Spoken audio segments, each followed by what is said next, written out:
ഈ ഉപകാരം ഞാൻ ഒരിക്കലും മറക്കില്ല. വരട്ടെ.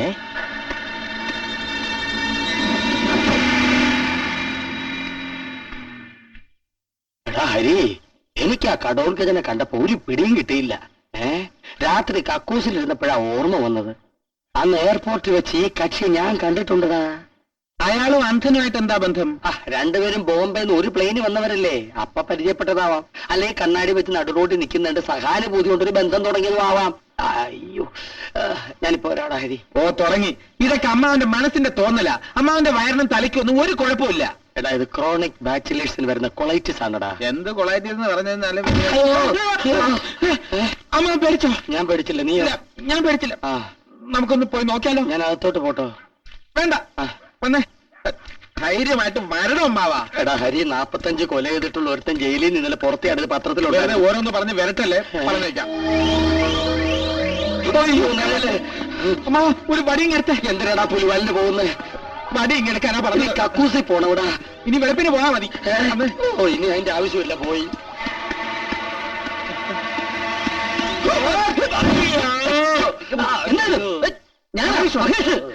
നീ എന്താ ഇവിടെ പാത്തും പതുങ്ങിയൊക്കെ? എല്ലാം വിശദമായിട്ട് പറയാം.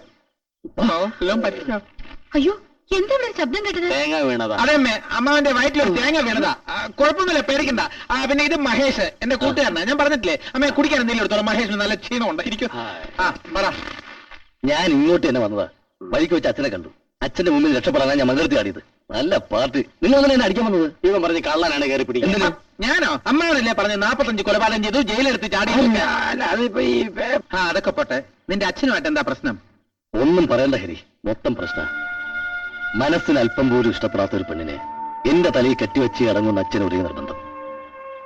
അതുകൊണ്ട് കുറച്ചു ദിവസം വീട്ടിൽ നിന്ന് വിട്ടിരിക്കാന്ന് കരുതി. എനിക്കാണെങ്കിൽ മേഘയെ കണ്ടതിന് ശേഷം ആ സ്ഥാനത്ത് വേറൊരു പെൺകുട്ടിയെ കുറിച്ച് ചിന്തിക്കാനേ പറ്റില്ല. നീ ആ കൈ ഇങ്ങോട്ട് വന്ന്. എന്തിന്? ആ കൈ ഇങ്ങോട്ട് തരാറ്.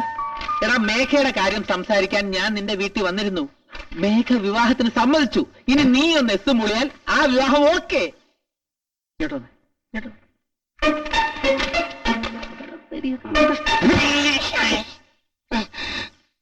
എന്തു പറ്റി?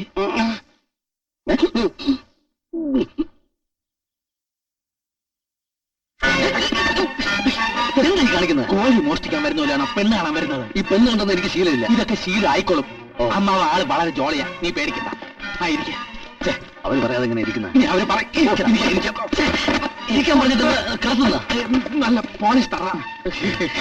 നമസ്കാരം. അനുഗ്രഹിക്കണം. എഴുന്നേക്കുഞ്ഞെ, കണ്ടു പഠിക്കടാ.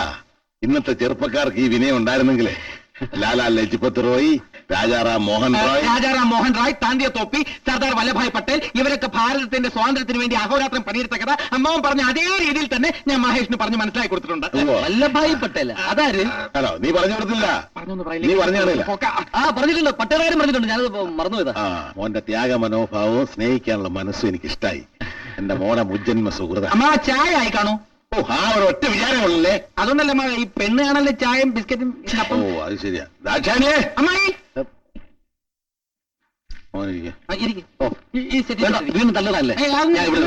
സഹായിക്കണ്ട. നേരത്തെ ഒന്ന് വീഴാൻ പോയി മഹേഷ്, അതുകൊണ്ടാ. കിട്ടതാ. ലോകത്തിന് ഭാരതത്തിന്റെ സംഭാവനയാണ് അഹിംസ. അതുകൊണ്ട് അഹിംസയിൽ നമ്മൾ അടിയുറച്ചു വിശ്വസിക്കണം. മനസ്സിലായോ? മനസ്സിലായി. എന്ത് മനസ്സിലായി? അഹിംസയിൽ നമ്മൾ അടിയുറച്ച് വിശ്വസിക്കണം എന്ന് മനസ്സിലായി. അച്ഛാ, സാറിന്റെ അച്ഛൻ ഇപ്പോഴും ജീവിച്ചിരിപ്പുണ്ടോ? ആ അച്ഛല്ല, ഇത് ഹിന്ദി അച്ഛ.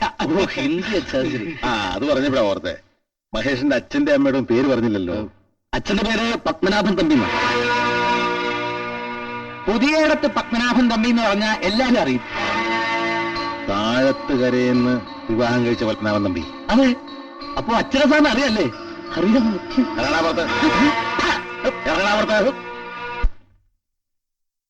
നിനക്ക് എങ്ങനെ ധൈര്യം വന്നതാ എന്റെ വീട്ടിനകത്ത് കാലുകുത്താൻ? അമ്മ മിണ്ടിപ്പോട്.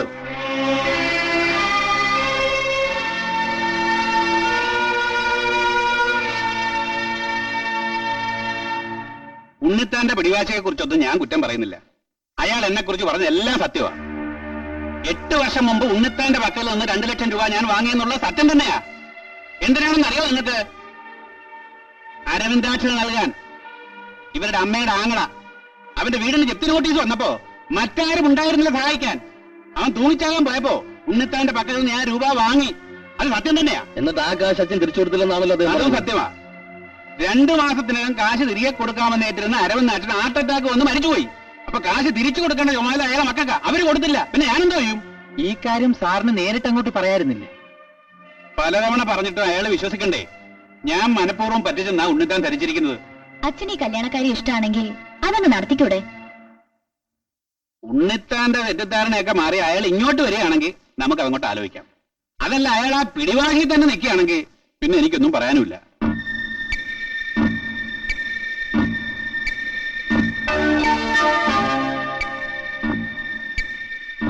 അങ്കിൾ എന്നെങ്കിലും ഒരിക്കൽ എനിക്ക് ഈ ലോകത്തിലെ മനുഷ്യരെ കാണാൻ നോക്കുമോ? മനുഷ്യരെ കാണാതിരിക്കുന്ന രമേശ നല്ലത്. അതെന്താ അങ്കിൾ? എല്ലാം കാലമാടന്മാരാ. ആരെ കണ്ടില്ലെങ്കിലും എനിക്കെന്റെ മഞ്ജുള സിംഗിന് കണ്ണു നിറയെ കണ്ടാ മതിയായിരുന്നു. ഉം.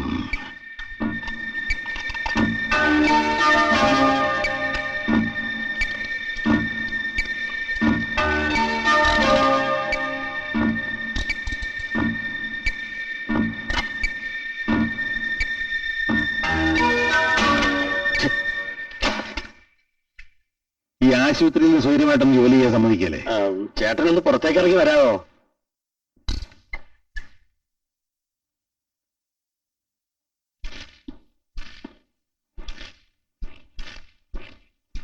നീ എന്നാ ഇപ്പോ ഓടി ഇങ്ങോട്ട് വന്നത്?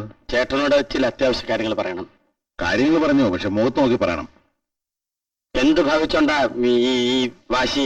ഓപ്പറേഷൻ കഴിഞ്ഞ് പോകുമ്പോ മേനോന്റെ കയ്യിൽ നിന്ന് വാങ്ങിച്ച കാശ് രമേശന്റെ ഈ കൊടുത്തയക്കൂ എന്നത് ഞാൻ അവന് കൊടുത്ത വാക്കാ. അത് ഞാൻ പാലിക്കും. ഓ, ഞാൻ പറഞ്ഞു വന്ന അതല്ല, മേഘയുടെ കല്യാണക്കാര്യത്തെ പറ്റിയാ. എത്രമാത്രം കഷ്ടപ്പെട്ടിട്ടാ അങ്ങനെ ഒരു ചെറുക്കനെ കണ്ടുപിടിച്ചെന്നറിയാവോ? ഇത് ആശുപത്രിയാ. നീ എന്നെ കൊണ്ട് ഒച്ച ഒപ്പിക്കരുത്. എന്റെ മോള് മൂത്ത് നരച്ചൊരു മൂലയിൽ ഇരിക്കേണ്ടി വന്നാലും ശരി, ആ തറവാട്ടിലേക്ക് ഞാൻ അവളെ അയക്കില്ല, ഉറപ്പാ. ഒന്നാമത് യാതകദോഷം, രണ്ടാമത് കാലിലൊരു മിസ്റ്റേക്ക്. അങ്ങനെയുള്ളൊരു പെണ്ണിനെ കെട്ടാൻ ഈ കാലത്ത് ഏത് കോന്തം വരും? ഒരു കോന്തം വേണ്ട. ഇപ്പൊ തയ്യാറായി വന്നിരിക്കുന്ന ഈ കോന്തം ഉണ്ടല്ലോ, ആ ചതിയൻ പൽപ്പനാഭൻ നമ്പിയുടെ മോൻ, അവൻ എന്റെ മോളെ കൊടുക്കുന്ന പ്രശ്നമേ ഇല്ല. അല്ല ചേട്ടാ, ഇനി ഇത് പറയാൻ വേണ്ടി നീ ഇവിടെ വരണ്ട. ഞാൻ പറയുന്നത് കേട്ടാ. നേരെയും പോകാൻ വയ്യ, കുറുകയും പോകാൻ വയ്യ.